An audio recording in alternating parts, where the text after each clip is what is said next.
Now with a few days after the debates, now I've been able to see many of the Democrats panicking, talking about many other problems and concerns with Joe Biden.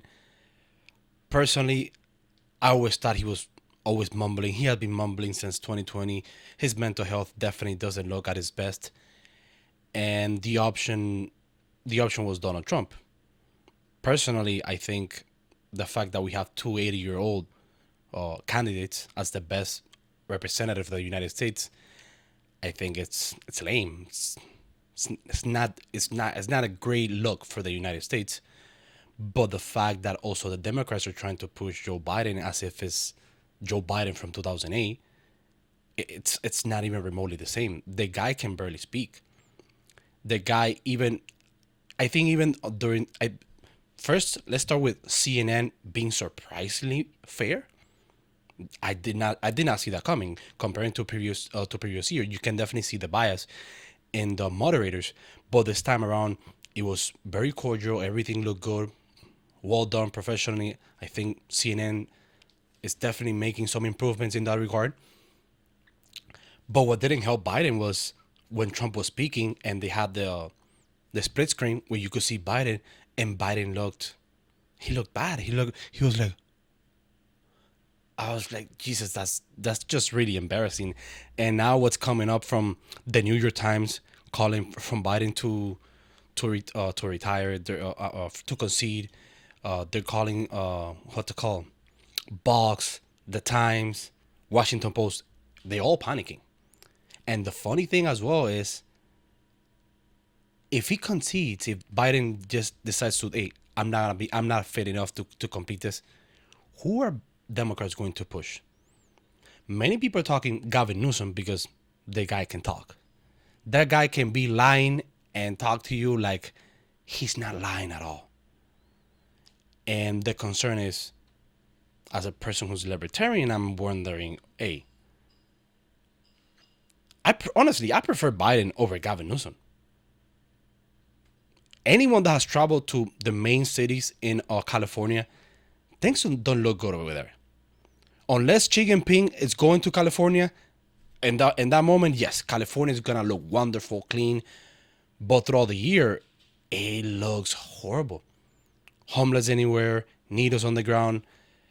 I had a friend of mine, funny enough, she's left-leaning voter, and she expressed concerns about how unsafe she felt in California.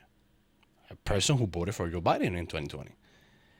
And I think the worst option that any people in the middle, center left, and center right could get is Gavin Newsom. I would definitely prefer that we get mumbling Joe Biden than Gavin Newsom. I still think it is actually it is a shame that they're having Joe Biden so old, so unstable, still pushing him through. Like, yeah, he's good. There's not a problem. He just had one bad debate. Come on, guys. We all been seeing it. We all have been seeing it. Joe Biden gaffing and then forgetting things, forgetting where he was.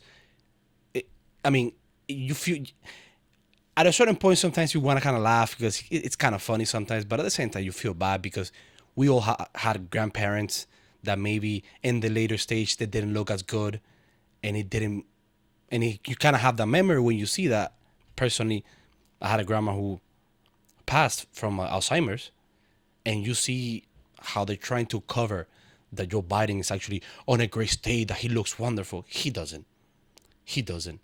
And the problem is, there's gonna be a big issue whether they replace him or not, because the delegates, everyone voted for Biden to be the nominee, and those delegates have to vote for whoever the voter from each state wanted them to be.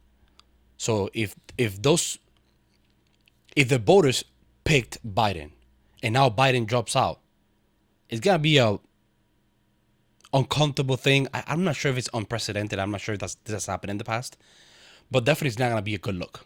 It's definitely not gonna be a good look, and I'm hoping it's not Gavin Newsom.